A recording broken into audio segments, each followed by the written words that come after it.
Au sein de l'hôtel Christ-Roi qui vient d'être racheté, Jean-François Hautte, président directeur général de Courbet Héritage, a tenu ce mercredi matin, en présence de Thierry Lavie, maire de Lourdes, et de Francine Gilles, directrice de l'Office de tourisme de Lourdes, une conférence de presse pour annoncer l'ouverture du premier hôtel Four.Flex by Sheraton en France avec Marriott International. Notre entreprise, si vous ne le savez pas, je vous le redis, on a 550 projets immobiliers derrière nous, 2 millions de mètres carrés, 4 milliards d'investissements réalisés dans une douzaine de pays. Et maintenant, je sais que même si on est toujours bien accueillis pour investir et faire des travaux, dès que ça commence à taper, à faire du bruit, ce qui va se passer avec le pont, j'imagine, il y a plein de gens qui disent je voulais un nouveau pont, mais je ne voulais pas les ennuyer. Et donc, j'aurais bien aimé que ça soit fait comme ça et que ça dure. Il existe les ponts militaires. Voilà, oui, ça existe aussi. Donc je pense qu'on est aujourd'hui, on est très content d'être là. Comme vous l'avez vu, on amène une marque qui s'appelle Sheraton, qui appartient à Marriott, qui est le plus grand groupe mondial aujourd'hui d'hôtellerie. Marriott a une spécificité aussi un petit peu religieuse, puisque c'est la première chaîne d'hôtels qui a mis des bibles dans toutes les tables de nuit de ces hôtels il y a maintenant 60 ans. Et je crois que c'est un magnifique système de distribution qui va apporter à Lourdes une clientèle, pas forcément une clientèle nouvelle, mais en tout cas qui va structurer une clientèle américaine où il y a 70 millions de catholiques, ou centrale américaine, ou Amérique du Sud, enfin, peu importe d'ailleurs. Même les Indiens de Ponchidéry vont reconnaître ces marques américaines comme un certain nombre de critères rassurants. Et même s'il y a des marques françaises qui sont absolument magnifiques et des hôtels familiaux qui sont formidables, ils ne peuvent pas avoir cette reconnaissance mondiale qu'ont certaines de ces grandes marques. Donc c'est pour ça qu'on a fait ce choix. Donc nous allons avoir une campagne de travaux et de rénovation complète de l'hôtel qui sera probablement en 2 phases.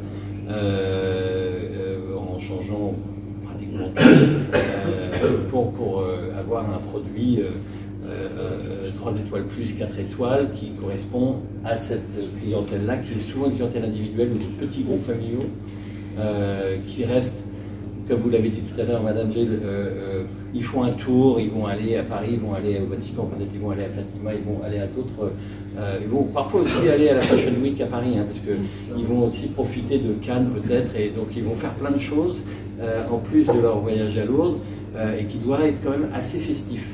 Donc c'est une clientèle qui est joyeuse et qui est contente d'être là, en tout cas c'est notre conviction, et donc il faut qu'il y ait des lieux pour eux aussi. Et c'est ce qu'on va s'attacher à faire. Et dans notre entreprise, donc on a tout à fait conscience que nous sommes des étrangers, des nouveaux. Donc merci de votre accueil les uns et aux autres, parce que je trouve qu'on a été très très bien accueillis. J'ai l'habitude d'être cet étranger. Il est nécessaire, l'étranger, le corps étranger est toujours nécessaire. C'est comme le caillou dans la chaussure. Il est nécessaire à faire bouger les choses. Et donc notre rôle dans cet écosystème, c'est de partager avec vous, d'échanger, de s'écouter. On fait d'autres projets en ce moment, et on voit que l'hôtellerie est en mutation extrêmement rapide. Les marques d'hôtels, vous le voyez, nouvelles ouvrent, se font racheter, rejoignent des grands groupes, avec une multitude. Aujourd'hui, il y a 40 marques à peu près chez Accor, une quarantaine de marques par grand groupe hôtelier. Il y en avait, il y a 10 ans, il y en avait 10. Donc c'est multiplié par 4 parce que tous les segments se précisent. Et nos clients, pensons-nous en tout cas, sont à loyauté multiple et à face multiple. C'est-à-dire qu'ils peuvent être riches à 2, pauvres à 10, dans une atmosphère festive, dans une atmosphère sérieuse.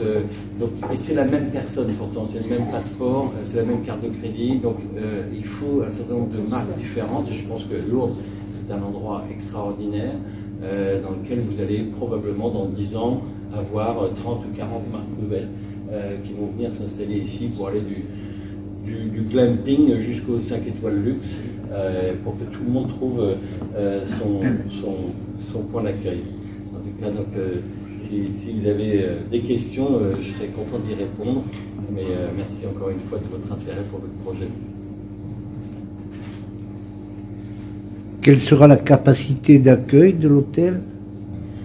Il y a 181 clés aujourd'hui.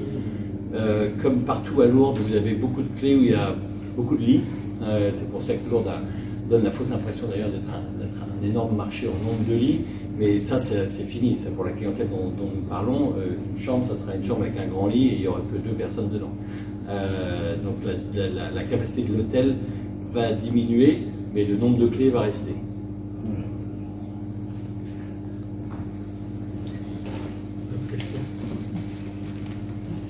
Prévoyez-vous d'autres investissements sur Lourdes?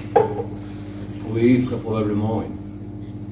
On a dans l'ADN de notre entreprise, tout à l'heure, Madame parlait de crise. Alors, crise, vous le savez, maintenant tout le monde l'a écrit plein de fois, ça veut dire du vrai crisis, ça veut dire changement.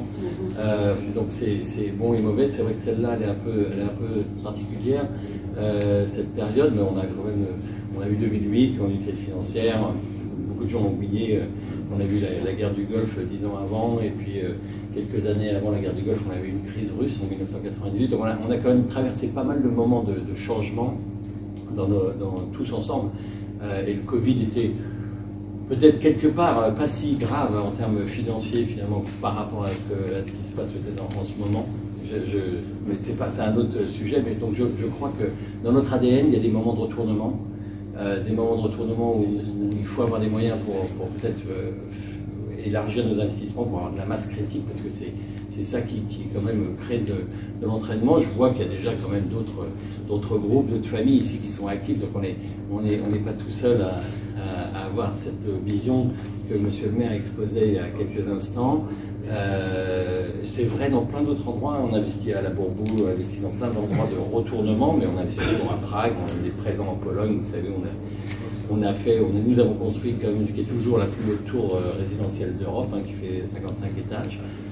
Donc on connaît très bien la Pologne, on connaît très bien les États-Unis, on est présent au Texas depuis 25 ans. Donc c'est aussi pour ça que notre position à Lourdes est un peu différente de celle d'un groupe français naturel, même si je suis français, mais très multiculturel, on va dire, par rapport à certains de mes confrères. Et donc je pense que dans notre ADN, il y a souvent l'envie de faire d'autres produits, et effectivement il y a d'autres marques qui, à mon avis, méritent d'être à Lourdes, en 3 étoiles, en 4 et voire même en 5.